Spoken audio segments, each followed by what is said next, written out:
चलो देखते हैं, ये क्वेश्चन है।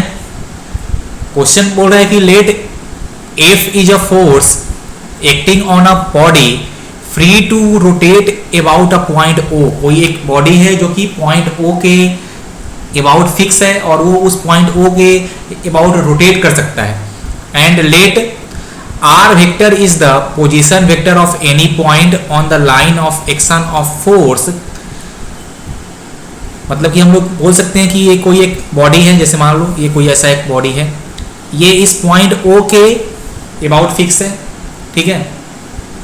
और हमने इस बॉडी के किसी एक पॉइंट पी पे, मान लो ये कोई पॉइंट पी था, तो इस पे हमने एक फोर्स लगाया है और उस फोर्स जो आपने जो लगाया है वो फोर्स आपको दिया हुआ है एफ वेक्टर। ये हमको फोर्स दिया है एफ वेक्टर और बोला है कि इस फोर्स के लाइन ऑफ एक्शन का पोजीशन वेक्टर इस पॉइंट ओ के रिस्पेक्ट में आर वेक्टर है।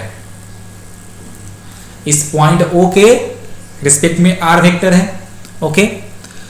तो हमको फाइंड करना है, देन फाइंड द टॉर्क। और मैं बोल रहा था कि आर वेक्टर है position vector of the line of action of force with respect to वो पॉइंट ओ, जिस पॉइंट के अबाउट हमने उसको फिक्स किया था। और आपको टॉर्क फाइंड करना है कि इस फोर्स के चलते इस बॉडी पे कितना टॉर्क होगा। और हमको क्वेश्चन में दिया है कि टॉर्क जो हम लोग फाइंड करते हैं वो होता है torque is equal to R cross F. देखो आर क्रॉस एफ, और आर क्या था, आर इज द, यहाँ पे लिखना कि ये जो आपका आर वेक्टर है वो है पोजीशन वेक्टर ऑफ फोर्स, वो होता है पोजीशन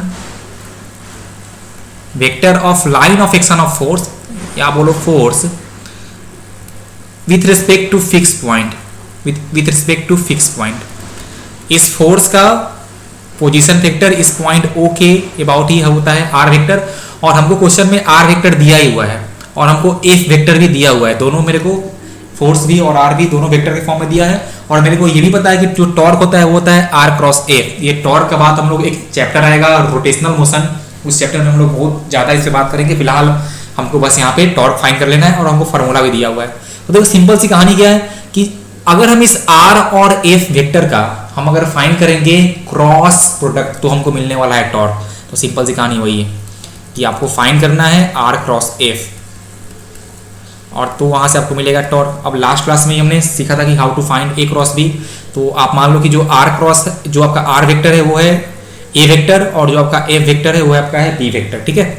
तो आर क्रॉस एफ फाइंड करने का हमने दो बताया था मेथड। एक तो था तुम्हारा नॉर्मल वो क्लॉक वाला जो हम लोग आई जे के लिख के करते थे, और दूसरा था आपका डिटर्मिनेंट मेथड। तो मैं अभी जा रहा हूँ सॉल्व करने यूजिंग डिटर्मिनेंट मेथड, और तुम लोग क्लॉक वाले से खुद से घर पे ट्राई करना और आंसर चेक करना कि सेम आ रहा है कि नहीं आ रहा है।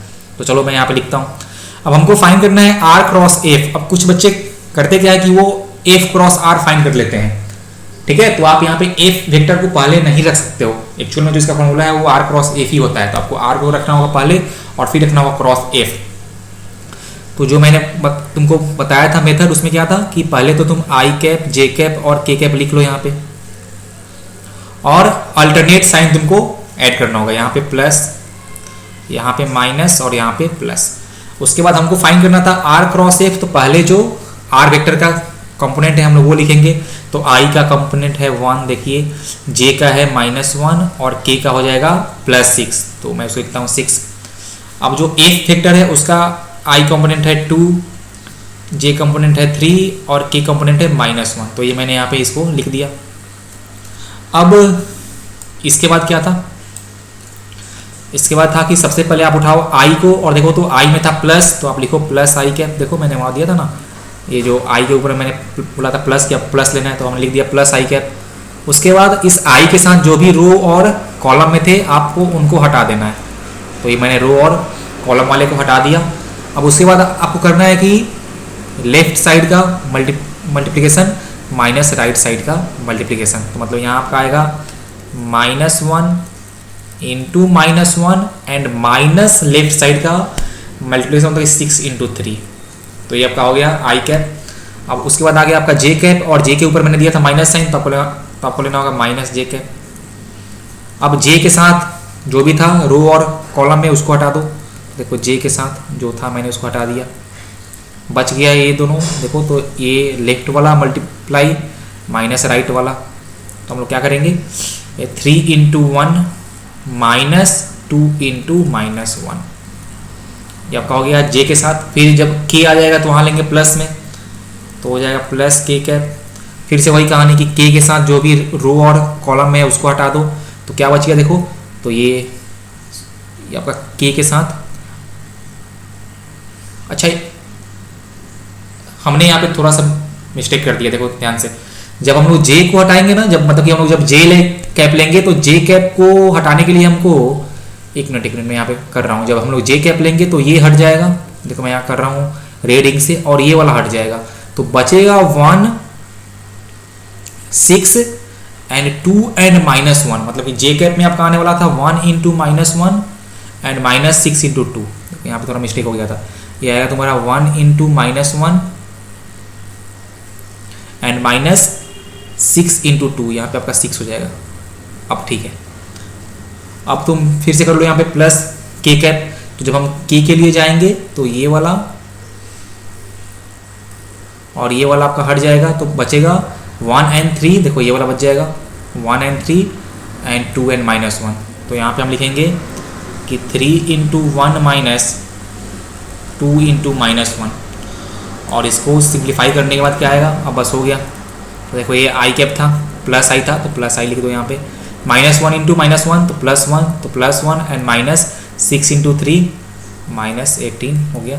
फिर माइनस जे कैप था, और 1 इंटू माइनस 1 तो माइनस 1 एंड माइनस 12, फिर था प्लस के कैप, तो लिख दिया मैंने प्लस के cap, 3 into 1 3 and 2 into minus 1 minus 2, और माइनस पहले से था तो हो जाएगा प्लस 2, तो हो जाएगा प्लस 2।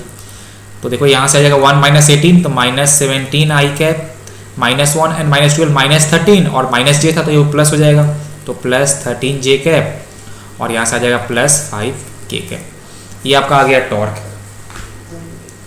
ये आपका आ गया वैल्यू ऑफ टॉर्क। चेक करो सब लोग इसको, और इसको मैं लिखूंगा torque vector equal to minus 17 i cap plus 13 j cap plus 5 k cap, और इसका ऐसा ही होता है, यूनिट होता है न्यूटन मीटर, क्योंकि मैंने फोर्स और डिस्टेंस को मल्टीप्लाई किया था, तो ये हो जाएगा न्यूटन मीटर। बोलो ये ठीक है।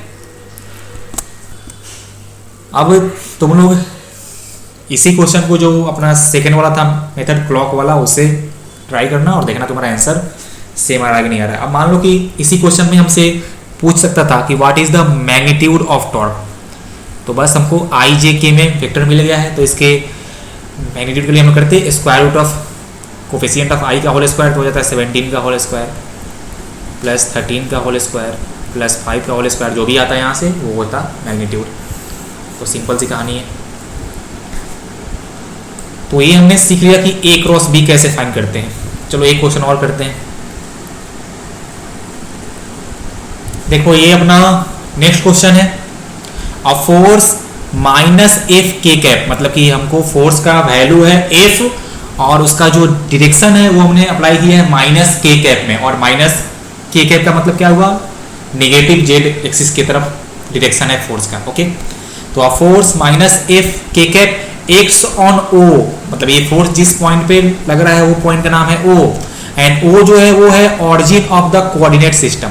वो क्या है, origin of the coordinate system, मतलब ये मेरा फोर्स लग रहा है इस पॉइंट ओ पे, और पॉइंट ओ का जो कोऑर्डिनेट आने वाला है वो आपका आने वाला है 0,0। क्या आने वाला है, 0,0 is the coordinate of the force. Okay, और उसके बाद बोला है कि हमको फाइंड करना है कि find the torque about a point +1, -1। आपको टॉर्क फाइंड करना है इस पॉइंट के अबाउट। ये देखिए आपको टॉर्क फाइंड करना है इस पॉइंट के अबाउट। तो जैसे कि मैंने तुमको अभी एक फॉर्मूला बताया था कि टॉर्क क्या होता है, टॉर्क होता है R क्रॉस F। टॉर्क क्या होता है, R क्रॉस F। देखो ध्यान से, तो यहाँ पे मेरे को फोर्स वेक्टर फॉर्म में दिया हुआ है -F के कैप, लेकिन हमको ये पोजीशन वेक्टर नहीं दिया, हमको R कैप, ये हमको R वेक्टर नहीं दिया हुआ। इससे पहले वाले क्वेश्चन में मेरे को पोजीशन वेक्टर दिया था, इस क्वेश्चन में नहीं दिया है, तो हम लोग फाइंड करेंगे। अब मैंने तुमको क्या बोला था कि ये R वेक्टर होता क्या है कि पोजीशन वेक्टर ऑफ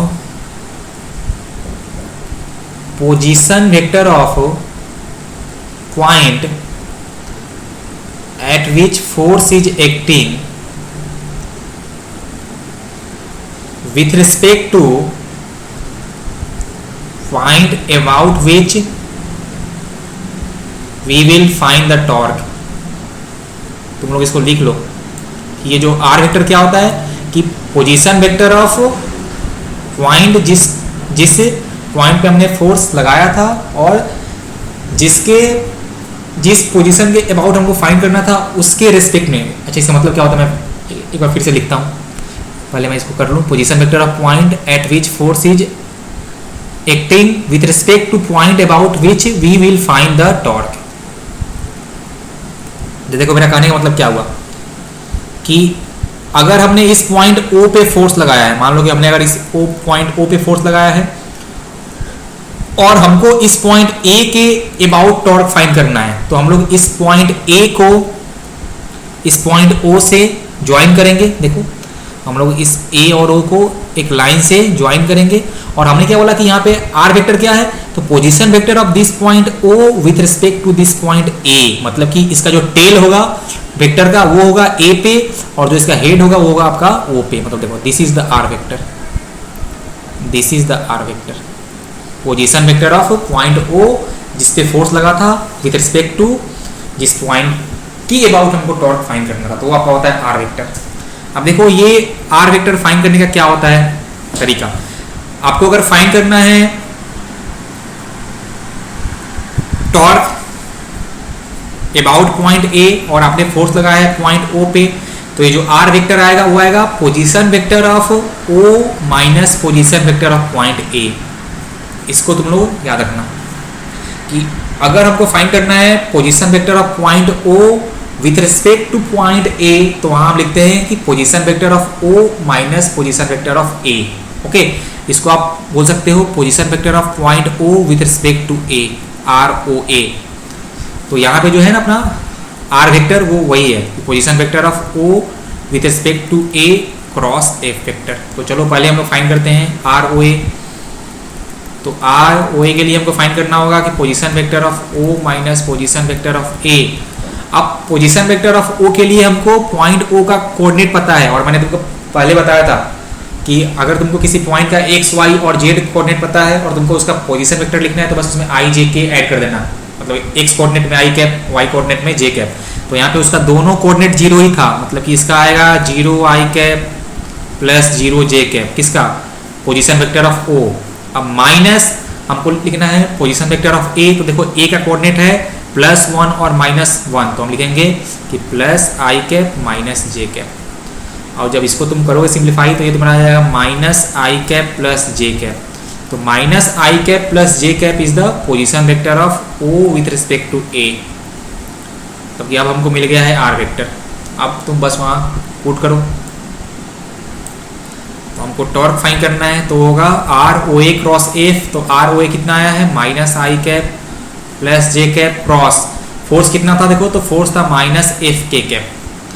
तो इस क्वेश्चन को तुम लोग डिटर्मिनेंट मेथड से भी कर सकते हो, लेकिन हालांकि इसमें कंपोनेंट कम है। कंपोनेंट कम है कहने का मतलब कि मेरा एक वेक्टर में सिर्फ i और j है और दूसरे वेक्टर में सिर्फ k है, तो ज़्यादा अच्छा ये होगा कि आप इस बार इसको क्लॉक वाले से सॉल्व कर लो। हालांकि हम लोग इसको दोनों ही मेथड से सॉल्व कर सकते हैं, लेकिन क्लॉक वाले से सॉल्व करना इस बार ज़्यादा फास्ट होगा। देखो कैसे, तो पहले तो तुम वो क्लॉक वाला रूल लिख लो, कुछ ऐसा i cap J cap and के कैप। और हमने कहा था कि हम जब जाते हैं इन क्लॉकवाइज तो लेते हैं प्लस में और जब जाते हैं एंटी क्लॉकवाइज तो हम लेते हैं माइनस में। ओके, तो पहले हमने उठाया है आई को, तो यहाँ पे हो जाएगा आई, देखो ये आई को हम करेंगे मल्टीप्लाई इस माइनस एफ के कैप से। तो यहाँ भी माइनस है, यहाँ भी माइनस है, तो पहले हम लिखेंगे -1 coefficient of I and minus F coefficient of के। तो हो गया -1 इंटू माइनस एफ। और उसके बाद हमको करना है आई क्रॉस के। तो देखो तो i क्रॉस k के लिए हम जाएंगे एंटी क्लॉकवाइज में, क्या लेंगे i क्रॉस k हम जा रहे हैं एंटी क्लॉकवाइज, तो हो जाएगा i cross k is -j। तो यहाँ पे आपको -j ऐड करना होगा। हो गया, अब आ जाओ प्लस। अब तुम उठाओ इस j को और फिर करो मल्टीप्लाई विथ माइनस एफ के कैप। तो j का कोफिशिएंट है +1, तो +1 इंटू के कैप का कोफिशिएंट -f एंड अब करेंगे हम लोग j क्रॉस k। तो j क्रॉस k आप जा रहे हो इन क्लॉकवाइज तो आप लोगे प्लस, तो j cross k is plus i, तो आपका हो जाएगा प्लस i कैप। देखो इसको करो सिंप्लीफाई, देखो तो -1 इंटू माइनस एफ तो हो जाएगा प्लस एफ और यहाँ पे -j था तो हो जाएगा -f j कैप और यहाँ पे हो जाएगा +1 इंटू माइनस एफ, तो माइनस एफ, तो माइनस एफ आई कैप। आप चाहो तो यहाँ पे माइनस एफ कॉमन ले लो, तो फिर आपका आ जाएगा आई कैप प्लस जे कैप। अब चेक कर लो कि कौन सा ऑप्शन मिल रहा है, तो minus F i cap plus j cap, option C is the right answer. समझ। अब चलो मैं इसी क्वेश्चन को सॉल्व कर देता हूँ फ्रॉम सेकेंड मेथड, ताकि तुम लोगों को एक बार आइडिया आ जाए। तो हमको फाइंड करना था आर ओ ए क्रॉस एफ, तो पहले तो वही डब्बा बनाओ और आई कैप जे कैप और के कैप लिख लो, फिर आई के ऊपर प्लस, जे के ऊपर माइनस और फिर के ऊपर प्लस। और पहले हम लिखेंगे जो आपका आर ओ ए वेक्टर था उसका लिखेंगे कंपोनेंट। तो देखो उसका आई के साथ है मल्टीप्लाई -1, तो लिखेंगे -1, जे के साथ है +1 तो +1, और इस आर ओ ए वेक्टर में के का कोई कंपोनेंट था ही नहीं, तो जहाँ पे के था वहाँ लिख देंगे 0। अब जो आपका फोर्स वाला था वेक्टर सेकेंड वेक्टर, उसमें तुम देखो तो केवल उसका के का ही कंपोनेंट है, उसका आई और जे का कंपोनेंट 0 है, तो आई और जे के प्लेस पे लिख देंगे 0, और जहाँ पे के था वहाँ लिख देंगे -f। अब बस जैसे मैंने किया था पहले वैसे ही यहाँ भी करेंगे। चलो करते हैं। तो सबसे पहले मैंने लिया है प्लस आई कैप, तो मैंने ले लिया प्लस आई कैप, ओके। तो ये इसके साथ जो कॉलम और रो में था उसको मैंने हटा दिया। अब देखो -f इंटू +1, -f इंटू +1 तो क्या आ जाएगा -f, एंड 0 इंटू 0 तो हो जाएगा 0 ही, तो -0 हो गया। अब ले लो तुम यहाँ पे -j ले लिया मैंने -j। अब उसके साथ जो रो और कॉलम में था, तो देखो ये वाला और ये वाला हटा देंगे, तो बचेगा क्या -f इंटू -1, तो -f इंटू -1, और देखो तो राइट वाला फिर से आने वाला है 0, -0। अब जब हम लोग लेंगे k में तो हो जाएगा प्लस के कैप, तो ये वाला गया और ये वाला जाएगा। अब देखो तो यहाँ पे आ जाएगा 0 इंटू 1 0, और यहाँ भी 0 इंटू 1 0 ही, तो यहाँ पे 0 -0 आने वाला है। अब कर लो सिंप्लीफाई, तो देखो -f I cap and -f J cap, यही आएगा। यहाँ पे -f ले लो कॉमन, तो आई कैप प्लस जे कैप, देखो मेरा आंसर सेम आंसर आया था। तो ऐसे हम लोग कर सकते हैं, ठीक है ना। चलो ये अपना नेक्स्ट क्वेश्चन है। क्वेश्चन है कि find a unit vector perpendicular to both A vector and B vector. हमको इस दोनों वेक्टर ए और बी के परपेंडिकुलर डायरेक्शन में एक यूनिट वेक्टर फाइंड करना है। तो मैंने तुमको बताया भी था कि जब भी अपने को यूनिट वेक्टर फाइंड करना होता है तो हम क्या लिखते हैं बोलो, कि जैसे मान लो कि हमको अगर फाइंड करना होता है unit vector in the direction of a vector, तो हम लिखते हैं a cap equal to A vector by उसका मैग्नीट्यूड, यही ना। ताकि जिस डायरेक्शन में भी हमको यूनिट वेक्टर फाइंड करना हो, पहले हम लेते हैं वो वेक्टर ऊपर में और उसको करते हैं डिवाइड उस वेक्टर के मैग्नीट्यूड से। तो इस क्वेश्चन में हमको बोला है कि आपको फाइंड करना है यूनिट वेक्टर ए और बी दोनों के परपेंडिकुलर।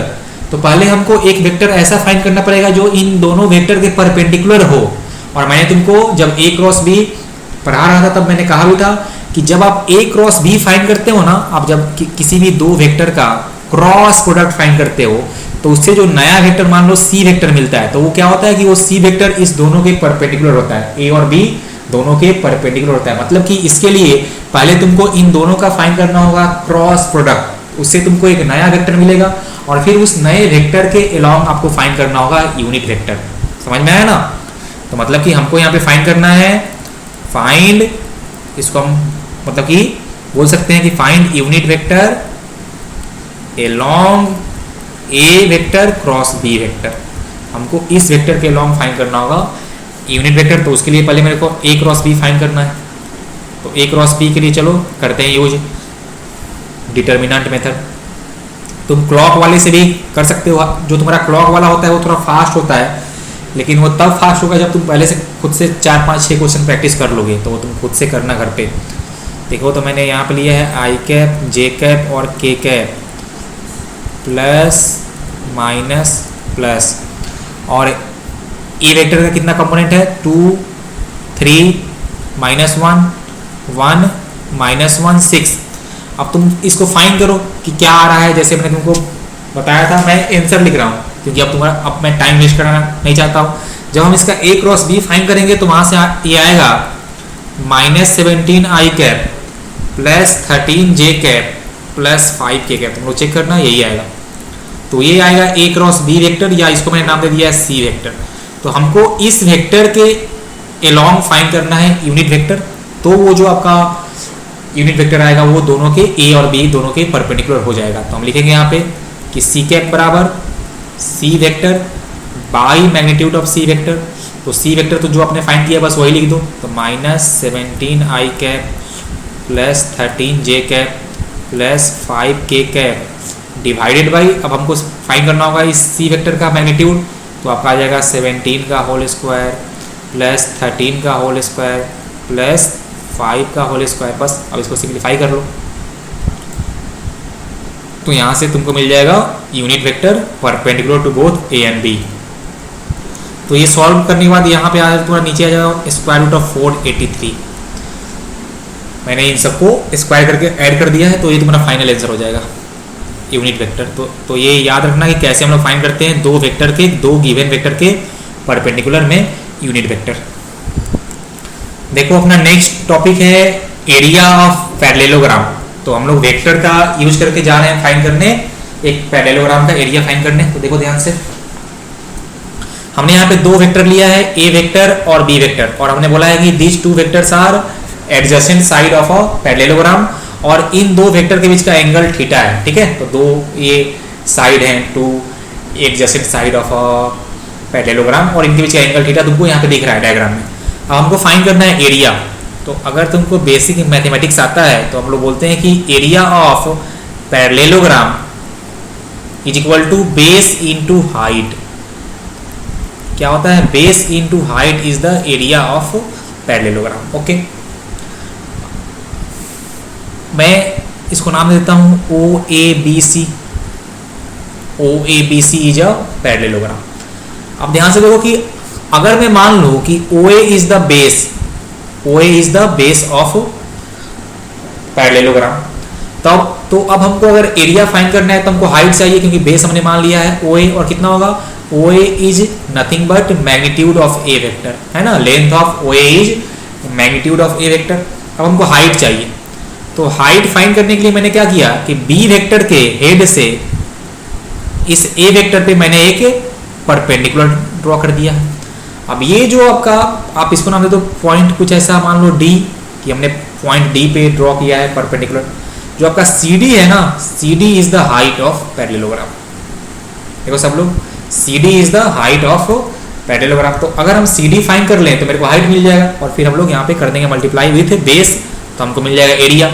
अब CD कैसे फाइंड करें? तो देखो, in right angle triangle OCD, in right angle triangle OCD हम लोग बोल सकते हैं कि sine theta is equal to CD divided by OC। देखो तो सब लोग, CD divided by OC। Okay, और CD तो हमको फाइंड करना है, तो हम लोग यहाँ पे लिख सकते हैं कि CD is equal to OC sine theta, and OC क्या है कि OC is nothing but magnitude of B vector.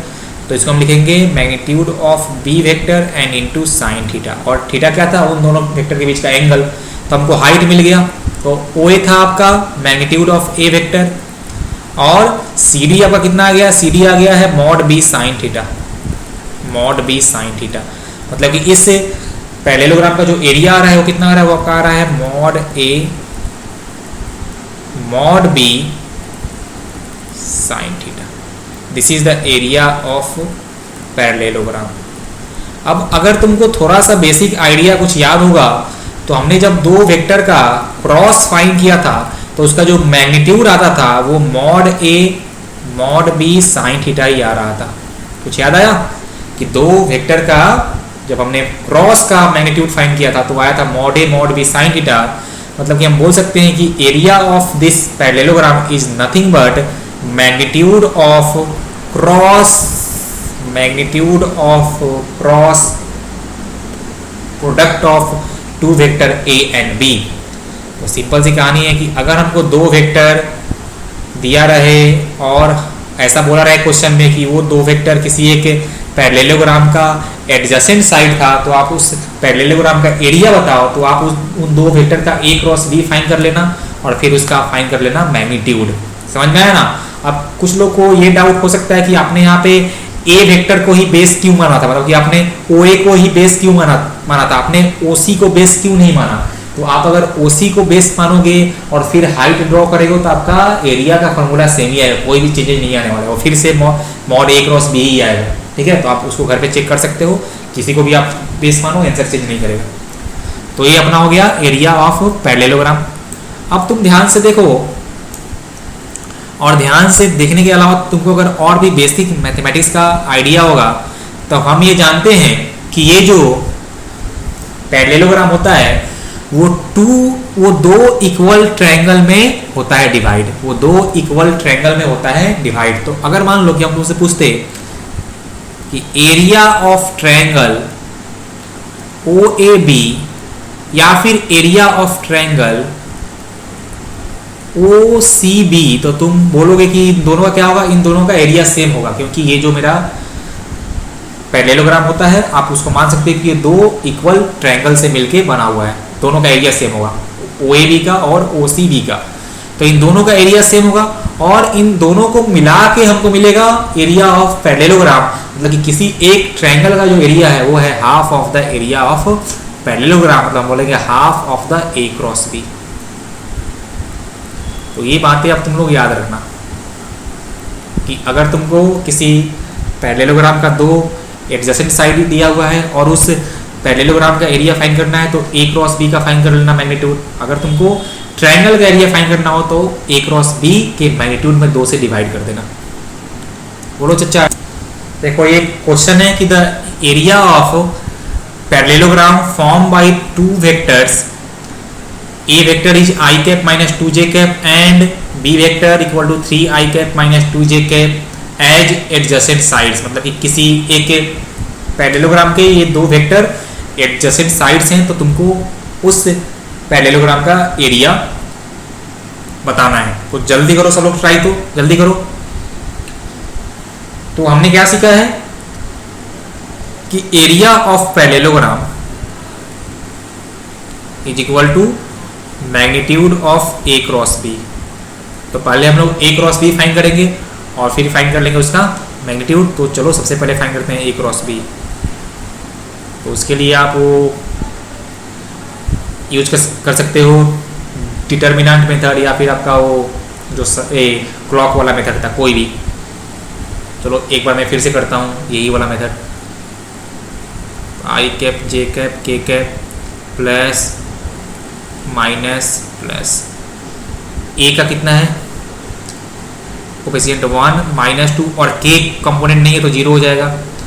Similarly B में भी कोई के कंपोनेंट नहीं है तो इसका आई वाला था 3, जे वाला है -2 और के वाला हो जाएगा 0। ओके चलो लिखते हैं यहाँ पे। सबसे पहले हमने उठाया आई कैप प्लस आई कैप, प्लस साइन होगा उसमें, तो उसके साथ जो रो और कॉलम में था वो हट जाएगा, उसको नहीं लेना है। देखो तो बचेगा 2 × 0 0, 2 × 0 0, तो यहाँ आ जाएगा 0 - 0। फिर आप उठाओ माइनस जे कैप, तो माइनस जे कैप उठाया मैंने, फिर जो था रो और कॉलम में उसको मैंने हटा दिया। देखो तो फिर से तुम्हारा 1 × 0 0, 3 × 0 0, मतलब फिर से आने वाला है 0 - 0, तो यहाँ भी हो गया 0। अब आएगा तुम्हारा के कैप, तो के कैप आएगा तुम्हारा, तो मैंने के कैप ले लिया। फिर जो रो और कॉलम में था उसको हटा दूंगा। देखो क्या बचेगा वहाँ से -2 × 1, तो -2 × 1 -2 × 3, -2 × 3, तो आपका आ जाएगा 0 आई कैप 0 जे कैप, खाली के में आने वाला है, और के में आएगा -2 प्लस 6, या फिर आप इसे बोल सकते हो 4 k cap plus 4 k cap. This is the A value of A cross B, this is the value of A cross B. तो आपका आ गया है 4 के कैप। अब मान लो हमको फाइंड करना था एरिया, तो हम फाइंड करेंगे इसका, इस ए क्रॉस बी का मैग्नीट्यूड। तो आपको फाइंड करना है ए क्रॉस बी का मैग्नीट्यूड, तो क्या होता है आई के कोफिशिएंट का होल स्क्वायर तो 0 है, तो 0 का होल स्क्वायर, जे के कोफिशिएंट का होल स्क्वायर तो 0 का होल स्क्वायर, प्लस के कोफिशिएंट का होल स्क्वायर तो 4 का स्क्वायर, तो देखो ये तुम्हारा 4 ही आ जाएगा। तो यहाँ से ए क्रॉस बी का जो मैग्नीट्यूड है वो तुम्हारा 4 आएगा और एरिया आएगा 4 स्क्वायर यूनिट, 4 स्क्वायर यूनिट। अब तुम लोग एक बात याद रखना कि जब भी अगर मेरे वेक्टर में सिर्फ आई, सिर्फ जे या सिर्फ के कंपोनेंट रहता है, तो उस केस में जो उसका कंपोनेंट का वैल्यू होता है मैग्नीट्यूड भी वही आता है। देखो यहाँ पे खाली था ना 4 के कैप, तो उसका मैग्नीट्यूड भी 4 आया है। तो अगर कहीं पे तुम्हारा वेक्टर है -2i तो उसका जो तुम्हारा होगा मैग्नीट्यूड वो ओनली 2 ही आएगा, ठीक है। तो इसलिए मेरा जो आंसर आया है वो है 4 स्क्वायर यूनिट। तो ऑप्शन से option A is the correct answer. तो ऐसे हम लोग फाइंड कर सकते हैं एरिया। अब मान लो कि अगर इसी क्वेश्चन में पूछता कि find the area of triangle, तो जो आपका a क्रॉस b का मॉड आया था उसमें हम लोग 2 से करते डिवाइड, मतलब वो होता है 2 square unit area of triangle. तो half of the area of parallelogram, ठीक है। चलो इसको याद रखना। तो हम करते हैं नेक्स्ट क्वेश्चन। चलो ये नेक्स्ट क्वेश्चन है जहां पे तुमको 2 वेक्टर दिया है, a vector and b vector, और बोला है कि तुमको प्रूफ करना है कि ये दोनों वेक्टर एक दूसरे के पैरेलल हैं। तो ये तुम्हारा होमवर्क है। मैंने तुमको बताया भी था कि जब भी कोई 2 वेक्टर एक दूसरे के पैरेलल होंगे तो उनके बीच का एंगल होगा 0 डिग्री, तो फिर उनका a क्रॉस b आने वाला है 0। तो तुम इनका a क्रॉस b फाइंड कर लेना और देखना कि वो 0 ही आएगा। तो अगर a क्रॉस b 0 है तो वो दोनों वेक्टर एक दूसरे के पैरेलल थे, ठीक है। तो ये तुम लोग खुद से करना घर पे। ये है next question. Given a dot b equal to 0 and a cross c equal to 0। तो देखो इस पहला जो हमको दिया हुआ है इंफॉर्मेशन, यहां से हम क्या बोल सकते हैं कि a वेक्टर इज पक्का परपेंडिकुलर टू b वेक्टर, क्योंकि इनका डॉट प्रोडक्ट क्या है 0 है, मतलब a vector is perpendicular to b vector. तुमको ये देख के पहला बात ध्यान में यही आना चाहिए। और जो सेकेंड वाला दिया है हमको कि a क्रॉस c 0, वहां से हम बोल सकते हैं कि angle between a vector and c vector, मतलब a vector and c vector are either parallel और एंटी पैरेलल, पैरेलल और फिर एंटी पैरेलल, मतलब या तो उनके बीच का एंगल होगा 0 या तो उनके बीच का एंगल होगा 180, क्योंकि जब एंगल होता है 0 या फिर 180 तो a क्रॉस c आपका हो जाएगा 0, ठीक है। अच्छी बात है। तो ये हमारे पास इंफॉर्मेशन है कि a b के परपेंडिकुलर है और c के आइदर पैरेलल या फिर एंटी पैरेलल है। मतलब कि अगर हम इसको डायग्राम से जाएं बनाने, तो अगर मैं इसको बनाऊं a वेक्टर तो b कहाँ आएगा। चलो b को मैं मान लेता हूं इस तरफ, क्योंकि b क्या है, b is perpendicular to a, तो ये आपका हो गया है b वेक्टर। अब c क्या है कि a and c are either parallel या फिर एंटी पैरेलल, मतलब कि c वेक्टर आपका या तो हो सकता है इस तरफ पैरेलल या तो हो सकता है इस तरफ एंटी पैरेलल, इन दोनों में से कोई भी हो सकता है। अब हमसे पूछा गया है कि what is the angle between b and c। आपको बताना है angle between b vector and c vector. तो देखो अगर मेरा c वेक्टर अलोंग a हो या फिर c vector opposite to a हो, इन दोनों ही केस में angle between b and c कितना आ रहा है, 90 आ रहा है। कितना आ रहा है, 90 डिग्री। तो 90 इज द राइट आंसर। तो option B is the correct answer. समझे। तो ऐसे तुमको थोड़ा सा सोचना भी पड़ सकता है। देखो यहाँ पे मैंने एक टर्म लिखा है और इसका नाम है scalar triple product, scalar triple product. और हमारे पास 3 वेक्टर है, a vector, b vector and c vector. तो देखो मैंने इसको लिखा है कि b क्रॉस c, मतलब पहले हम लोग b और c का फाइंड करेंगे। मान लो मेरे पास 3 वेक्टर था a b एंड c, तो पहले हम b और c का फाइंड करेंगे क्रॉस प्रोडक्ट, और फिर उस b और c के क्रॉस से जो नया वेक्टर मिलेगा उसको हम करेंगे डॉट विथ a वेक्टर, ठीक है। तो इसको तुम लोग याद रखना कि इसको हम बोलते हैं a dot b cross c, और इसको पढ़ते हैं स्केलर ट्रिपल प्रोडक्ट। देखो ये कहां पे होगा यूजफुल, अगर तुमको कोई 3 वेक्टर दिया रहे, a vector, b vector and c vector, और बोले कि prove these vectors are coplanar, these vectors are coplanar, मतलब ये तीनों वेक्टर एक प्लेन में ही लाई करते हैं। तो अगर आपके 3 वेक्टर एक प्लेन में लाई कर रहे हो ना, तो उस केस में उनका जो स्केलर ट्रिपल प्रोडक्ट है वो आता है 0। तो if 3 vectors are coplanar then there scalar triple जो प्रोडक्ट आता है वो आ जाता है 0। तो तुम लोग ये याद कर लेना, ठीक है। कहीं कहीं पे क्वेश्चन आ भी सकता है, ये ऐसे आता नहीं जनरली, लेकिन तुम लोग बस इसको याद रखना। क्यों होगा मैं तुमको वो बोल रहा हूँ। जैसे मान लो कि अगर a b और c तीनों एक ही प्लेन में थे, और हमने क्या सीखा है कि b क्रॉस सी से जो हमको वेक्टर मिलेगा वो बी और सी के प्लेन के परपेंडिकुलर होता है। तो जो आपका बी क्रॉस सी से नया वेक्टर मिलेगा, जैसे मान लो कि हमने बोला कि बी क्रॉस सी से हमको कोई मिला है डी वेक्टर, और ये डी वेक्टर क्या होगा, ये होगा perpendicular to both b and c, और ये ए बी सी तीनों एक ही प्लेन में थे। तो अगर ये डी वेक्टर बी और सी के परपेंडिकुलर है, मतलब कि वो ए के भी परपेंडिकुलर ही होगा, वो ए के भी परपेंडिकुलर ही होगा। और अगर ए और डी एक दूसरे के परपेंडिकुलर है तो उनका जो डॉट वाला आने वाला है प्रोडक्ट आपका ए डॉट डी, वो जीरो ही आएगा। तो यहां से आप इसको समझ भी सकते हो, और फिलहाल तुम इसको याद कर लेना, ठीक है। ये एक यूजफुल टेक्निक है। तो अपना नेक्स्ट टॉपिक है polygon law of vector addition. इससे पहले हमने सीखा था triangle law of vector addition, और हमने सीखा था parallelogram law of vector addition. तो वो जो दो लॉ थे वो था to add only two vectors की, हमको अगर सिर्फ दो वेक्टर्स को ऐड करने होते थे तो हमने वो यूज किया था।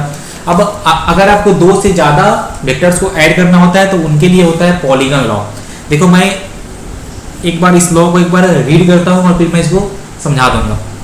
तो इस लॉ के अनुसार if a number of vectors, मतलब ये जितने भी आपके वेक्टर्स है 3 4 5, if a number of vectors are represented completely by the side of a polygon, मतलब कि आपके पास जितने भी वेक्टर्स थे आप उनको एक पॉलीगन के साइड के फॉर्म में, जैसे मान लो कि अगर ये मेरा था ए वेक्टर, ये था मेरा बी वेक्टर, ये था मेरा सी वेक्टर, तो आप इनको एक पॉलीगन का साइड बनाओ, और ये जितने भी वेक्टर्स आपको ऐड करने ए बी और सी, ये सारे के सारे आपके सेम ऑर्डर में होने चाहिए। सेम ऑर्डर का मीनिंग ये हुआ कि एक का हेड दूसरे के टेल के साथ होना चाहिए। देखो यहाँ पे सबको यहाँ पे दिख रहा होगा कि ये सेम ऑर्डर में है, ओके। तो if a number of vectors are represented completely by the side of a polygon, मतलब जितने भी आपके हो वेक्टर्स, मान लो कि हमको 4 वेक्टर को ऐड करना है, ए vector plus B vector plus c vector plus D vector, तो आप इन चारों वेक्टर को एक पॉलीगन के साइड से शो करो। तो मैंने यहाँ पे 3 लिया है, और एक चौथा वेक्टर आप यहाँ पे कर लो, आपका हो गया डी वेक्टर। और देखो तो जो ये मैंने वेक्टर को रोटेट कराया है ना, कि कितने एंगल से घुमाया है, वो करता है डिपेंड कि इन वेक्टर के बीच का एंगल कितना होगा, तो उस हिसाब से आपको घुमाना होगा, ठीक है। तो ये 4 वेक्टर थे ए बी सी और डी, और इनका हमको समेशन फाइंड करना था। तो हमने इन चारों वेक्टर को एक पॉलीगन का 4 साइड बना लिया है, और देखो चारों साइड मैंने लिया है सेम ऑर्डर में, एक का हेड, एक वेक्टर का एक का हेड दूसरे के टेल के साथ कोइंसाइड कर रहा होगा। तब जो आखिरी साइड और इस साइड और इस केस में होगा 5वां साइड, क्योंकि इस बार क्या हो रहा है मेरा कि हमको 4 वेक्टर को करना था ऐड, तो मैंने ले लिया है 4 वेक्टर। अब तुमको ये जो तुम्हारा था ना पॉलीगन फॉर्म हुआ है, इसको तुमको क्लोज करना है, तो ये सिमिलर है लॉ टू द जो था ना अपना लॉ ऑफ ट्रायंगल, वैसा ही ये भी है कि 2 वेक्टर अगर किसी एक ट्रायंगल का साइड करता है, सो जैसे देखो ये था ना 2 वेक्टर सेम ऑर्डर में एक ट्रायंगल का साइड, तो थर्ड साइड जो इस ट्रायंगल को क्लोज करता था एंड इन अपोजिट ऑर्डर, वो हमको इन दोनों वेक्टर का समेशन दे रहा था। तो वैसे ही हम यहाँ करेंगे कि आखिरी वाला साइड जो इस पॉलीगन को क्लोज करेगा एंड इन अपोजिट ऑर्डर, तो मान लो कि यहाँ पे हमने उसको नाम दिया ई वेक्टर, तो ये जो ई वेक्टर है ना वो इन चारों वेक्टर का समेशन होगा। मतलब कि हम यहाँ लिखेंगे कि E vector equal to A vector plus B vector plus C plus vector plus D vector. तो आखिरी साइड जो होगा जो इस वेक्टर को जो इस पॉलीगन को फॉर्म कर रहा होगा इन अपोजिट ऑर्डर का मतलब क्या हुआ कि ये जो अपने 5वां वेक्टर लिया है इन अपोजिट ऑर्डर, उसका टेल पहले वेक्टर के टेल के साथ करना चाहिए कोइंसाइड, और इसका हेड लास्ट वाले वेक्टर के हेड के साथ करना चाहिए कोइंसाइड, ठीक है। तो ये आपका हो गया है इन अपोजिट ऑर्डर। तो ये वेक्टर ई वेक्टर देगा इनका सबका समेशन। यहाँ पे मैंने सिर्फ 4 लिए थे vector A B C D, आप चाहो तो 5 भी ले सकते हो, आप 6 भी ले सकते हो। तो आपको जितने भी वेक्टर्स को ऐड करने होंगे ना, उससे एक ज्यादा वाला साइड, मतलब कि उससे एक ज्यादा साइड का आपका फॉर्म हो रहा होगा पॉलीगन, तो जो लास्ट वाला साइड होगा वो देगा इनका समेशन, ओके। अब देखो तो ये जो अपना लॉ है ना polygon law of vector addition, ये हम लोग इसको ट्रायंगल लॉ ऑफ एडिशन से एक्सप्लेन कर सकते हैं। देखो कैसे, मान लो कि अगर मेरे पास सिर्फ 2 वेक्टर होता है ए एंड बी, तो हम क्या लिखते कि ये हमको देता सी वेक्टर, है ना, ये हमको देता सी नहीं, मतलब ये जो हमको थर्ड साइड है वो हमको देगा ए प्लस बी वेक्टर, क्योंकि हमने यहाँ पे सी वेक्टर से कोई और वेक्टर लेकर रखा है। तो ये जो थर्ड साइड होगा वो आपको देगा ए प्लस बी। अब आप इस थर्ड साइड को मतलब कि इसको मान लो एक न्यू वेक्टर और इसको आप मान लो एक न्यू वेक्टर। देखो तो आप जो ये होगा ये देगा इनका समेशन, तो ये देगा a प्लस बी प्लस सी। अब आप इसको मान लो न्यू वेक्टर और इसको मान लो एक न्यू वेक्टर, तो देखो ये जो आपका ई वेक्टर है वो हो जाएगा a plus B plus C plus D, और वही मैंने लिखा है। मतलब कि आप पॉलीगॉन लॉ ऑफ वेक्टर को भी ट्रायंगल लॉ ऑफ वेक्टर से एक्सप्लेन कर सकते हो। तो सब लोग इसको एक बार देख लो। अब सुनो नेक्स्ट पॉइंट, मतलब नेक्स्ट नोट्स में मैं कुछ बात बोलने जा रहा हूं। यहाँ पे हमने क्या किया था कि हमने कुछ वेक्टर्स जिनका एडिशन फाइंड करना था उनको हमने लिया था इन सेम ऑर्डर, और जो वेक्टर इनका समेशन दे रहा था वो था इन अपोजिट ऑर्डर। देखो यहाँ पे ई वेक्टर था अपोजिट ऑर्डर में, और जिन चार वेक्टर का समेशन हमको फाइंड करना था a vector, b vector, c vector and d vector, उन चारों ने मिलके एक क्लोज पॉलीगन फॉर्म नहीं किया था। ये बात सब लोग याद रखना कि वो जो चारों वेक्टर जिनका समेशन हमको फाइंड करना था वो चारों ने मिलके क्लोज पॉलीगन फॉर्म नहीं किया था। हमने पांचवा साइड एक अलग से लिया एक्स्ट्रा इन अपोजिट ऑर्डर, तो उस पांचवे ने उस पॉलीगन को क्लोज किया था। तो फिर जो पांचवा साइड था वो आपका दिया था समेशन ऑफ द चारों वेक्टर। लेकिन अगर मान लो कि अगर किसी केस में आपको चार वेक्टर को ऐड करना है और चारों वेक्टर ने मिलके ही एक क्लोज पॉलीगन फॉर्म कर लिया है, अगर देखो अगर चारों वेक्टर ने मिलके ही एक क्लोज पॉलीगन फॉर्म कर लिया है तो इस केस में इन चारों वेक्टर का समेशन हो जाएगा 0। ये बात सब लोग याद रखना कि आपको अगर जितने वेक्टर्स का समेशन फाइंड करना है, अगर वो सारे वेक्टर मिलके एक क्लोज फिगर फॉर्म कर ले रहे हैं तो फिर उनका समेशन हो जाता है 0।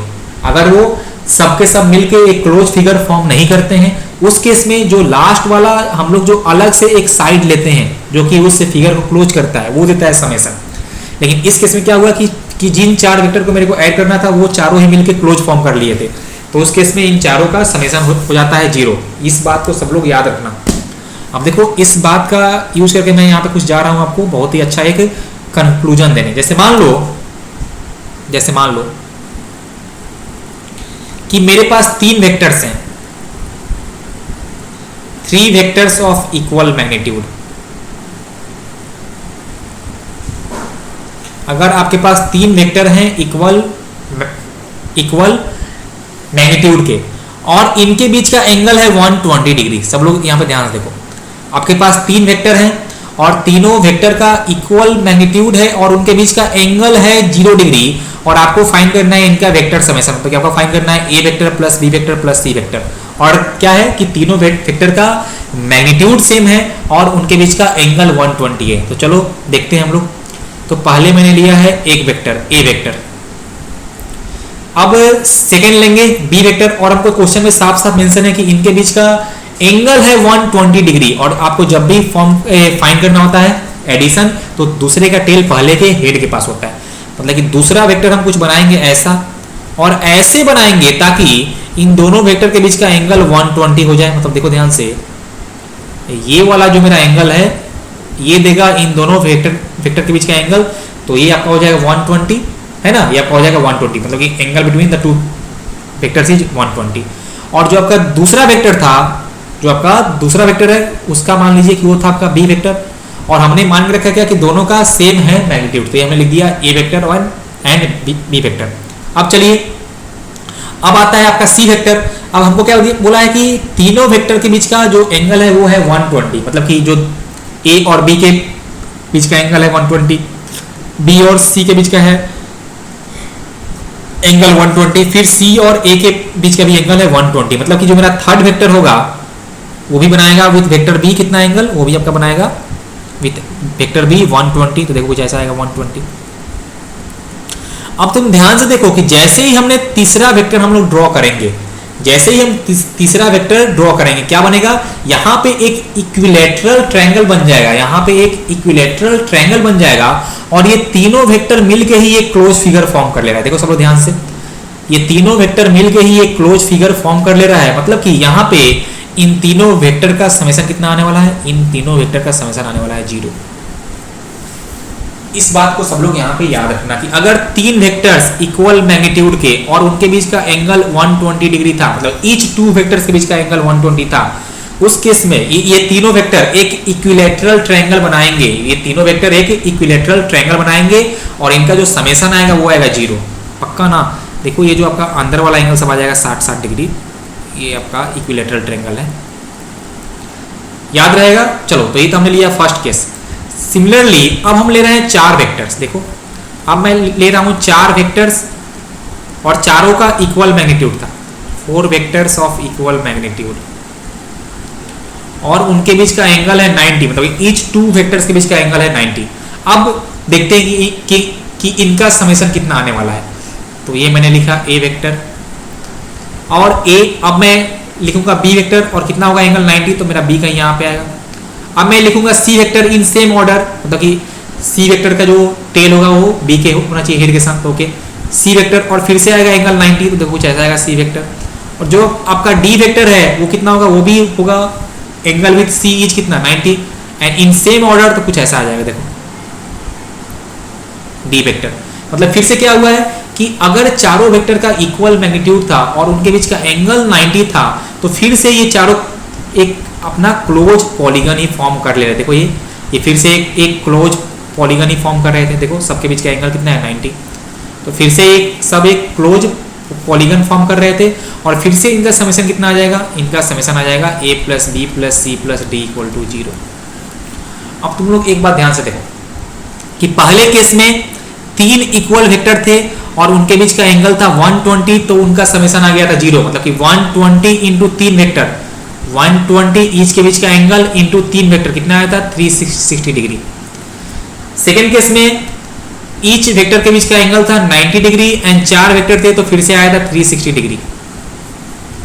मतलब कि हम यहां से बोल सकते हैं कि अगर हमारे पास n वेक्टर्स हैं, अगर हमारे पास n और इक्वल वेक्टर्स, अगर हमारे पास n इक्वल वेक्टर्स हैं, अगर मेरे पास n इक्वल वेक्टर्स हैं और ईच वेक्टर्स मतलब ईच 2 वेक्टर्स के बीच का एंगल 360 डिग्री बाई n रहा, हमारे पास n इक्वल वेक्टर्स थे और किसी भी 2 वेक्टर के बीच का एंगल अगर 360 डिग्री बाई n है, उस केस में in that case summation of these vectors is equal to 0। इन सबका समेशन आने वाला है 0। इस बात को तुम लोग सब लोग अच्छे से याद रख लेना, क्योंकि कुछ क्वेश्चन ऐसे आते हैं कि वहां पे अगर तुमको ये नहीं पता है तो फिर तुम वहां सॉल्व नहीं कर पाओगे, फिर तुम वहां तुम्हारा टाइम वेस्ट हो जाएगा। तो सब लोग क्या याद रखेंगे कि अगर हमारे पास n इक्वल वेक्टर्स है, ये तभी है वैलिड जब आपके सारे के सारे वेक्टर्स का मैग्नीट्यूड इक्वल हो। तो हमारे पास अगर n इक्वल वेक्टर्स हैं और सबके भी और ईच 2 वेक्टर्स के बीच का जो एंगल है वो है 360 बाई n। देखो जो फर्स्ट केस में क्या था कि n था 4, नहीं सॉरी फर्स्ट केस में आपका n था 3, तो 3 इक्वल वेक्टर्स थे और 360 बाई 3 तो कितना आएगा 120, तो 3 इक्वल वेक्टर और सबके बीच का जो एंगल था वो था 120। सेकेंड केस में n का वैल्यू था 4, तो 4 इक्वल वेक्टर्स और जो उनके बीच का एंगल था वो था 360 बाई 4 90, तो वहां भी समेशन 0 आया था। तो ये बात तुम लोग याद रखना कि मेरा कहने का मतलब ये हुआ कि अगर हमारे पास 5 इक्वल वेक्टर्स हैं, अगर मेरे पास 5 इक्वल वेक्टर्स हैं, इक्वल मैग्नीट्यूड के वेक्टर्स, 5 इक्वल मैग्नीट्यूड वेक्टर्स और उनके बीच का एंगल 72 डिग्री है, तो फिर से इनका समेशन आने वाला है 0। तो a vector plus c, b vector plus c vector plus D vector plus e vector equal to 0। कैसे हमने बोला, तो हमने देखा कि 5 इक्वल वेक्टर्स थे और हमने उनको 360 से किया डिवाइड, तो 360 बाई 5 तो कितना आ गया 72 डिग्री। तो मतलब कि ये वाला जो था कंडीशन वो फॉलो हो रहा था, तो उन सबका समेशन 0 आ जाएगा। देखो 360 बाई 5 कितना आएगा 72 ही आएगा ना। तो अगर n इक्वल वेक्टर्स हैं और ईच के बीच का एंगल 360 बाई n हुआ तो उनका समेशन आ जाएगा 0। इस बात को सब लोग याद रखना। चलो इस पे क्वेश्चन करते हैं, फिर तुमको और होगा क्लियर। चलो तो ये रहा अपना क्वेश्चन।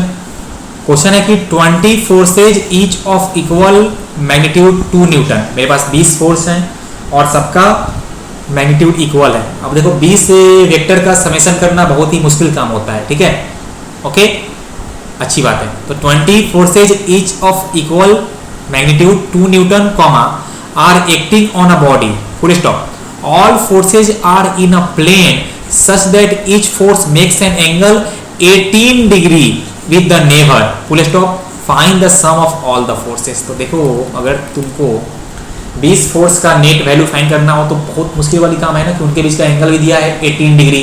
अब cos 18 का वैल्यू क्या होता है आपको नहीं पता है। तो देखो हमने जो अभी मेथड सीखा था, एक बार चेक करते हैं उससे कि क्या ये मेरा क्वेश्चन उस कंडीशन को सेटिस्फाई कर रहा है कि नहीं कर रहा है। तो देखो मेरे पास कितना है 20 फोर्स है और सब इक्वल फोर्स है। तो इक्वल फोर्स है तो मतलब कि मेरा कंडीशन जो हमने अभी सीखा है वो सेटिस्फाई हो सकता है। तो हमने देखा n बराबर 20 और सबके सब फोर्स इक्वल थे। जब सारा फोर्स इक्वल होगा तभी आप ये चेक कर सकते हो। तो 20 इक्वल फोर्स। ओके, अब हमने तुमसे क्या बोला था कि अगर आपके n फोर्सेज, आपके अगर n इक्वल फोर्सेज या n इक्वल वेक्टर्स हों और उनके बीच का एंगल अगर 360 बाई n आ जाए, अगर उनके बीच का एंगल 360 बाई n, देखो सब लोग यहाँ पे हमने कहा था कि अगर उनके बीच का एंगल 360 बाई n आ गया तो उस केस में उन सबका वेक्टर समेशन आ जाएगा 0। तो 360 बाई n देखते हैं कितना आ रहा है। तो 360 डिग्री बाई n कितना था, n था 20 नंबर ऑफ वेक्टर। तो देखो ये 18 डिग्री ही आएगा। ये कितना आएगा 18 डिग्री। मतलब कि अगर 20 इक्वल वेक्टर्स के, क्या ऐसा बोलो कि अगर मेरे पास 20 वेक्टर्स हैं जिनका मैग्नीट्यूड इक्वल था और दो कंसेक्यूटिव वेक्टर के बीच का एंगल 18 डिग्री होगा तो उनका समेशन कितना होना चाहिए, उनका समेशन होना चाहिए 0। क्योंकि हमने ये कंडीशन अभी सीखा था कि अगर आपके पास n इक्वल वेक्टर्स हैं और किसी भी दो वेक्टर के बीच का एंगल 360 बाई n के बराबर हो जाए तो उनका समेशन होता है 0। तो देखो हमने चेक किया कि 360 बाई 20 से 0 होने के लिए उनके बीच का एंगल 18 डिग्री चाहिए था और आपको क्वेश्चन में दिया है कि उनके बीच का एंगल कितना है 18 डिग्री है। तब ये कंडीशन सेटिस्फाई हो रहा है। मतलब नेट फोर्स कितना आ जाएगा, नेट फोर्स इज 0। देखो 1 मिनट में हम लोग ये क्वेश्चन ऐसे सॉल्व कर लेंगे। तो ये रहा क्वेश्चन। तुम लोग एक बार इस लॉ को फिर से देख लेना खुद से और फिर कोई दिक्कत हो तो मेरे से पूछना। और आज ऑफिशियली अपना वेक्टर वाला चैप्टर खत्म हो गया है। अब इसमें हम चाहें तो कुछ और क्वेश्चन भी प्रैक्टिस कर सकते हैं, लेकिन ये वेक्टर का अपना थ्योरी और जो क्वेश्चंस मेरे को कराने थे वो हमने खत्म कर लिए हैं। तो नेक्स्ट डे हम लोग एक नया चैप्टर स्टार्ट करेंगे और उसका नाम होगा काइनेमेटिक्स।